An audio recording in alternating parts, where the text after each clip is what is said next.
आज आपण मुगाच्या डाळीचं साधं सोपं वरण करणार आहोत। त्यासाठी आपण डाळ धुवून भिजवून घेतलेली आहे। आपण हळद घालून द्यायची आहे।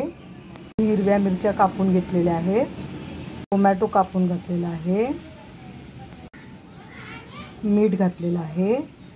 थोडंसं जिरं आणि थोडंसं हिंग टाकलेलं आहे चवीपुरता।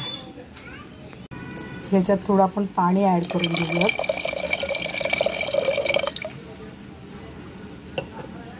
आणि आता आपण हे झाकण लावून शिजायला ठेवूयात। वरणाला फोडणी देण्यासाठी थोडं साजूक तूप टाकलंय, थोडी राई, जिरं टाकलंय, थोडासा कढीपत्ता। आता फोडणी छान तडतडलेली आहे तर त्याच्यात आपण वरण टाकून घेऊया। आता ही उकडलेली डाळ आपण टाकून घेतोय।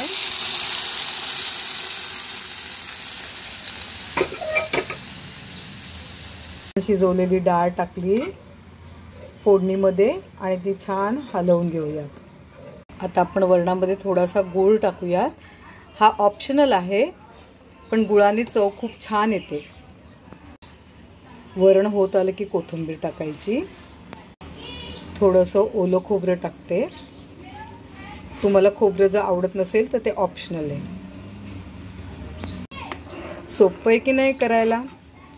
तुम्ही नक्की करा आणि आवडलं तर कमेंट करा।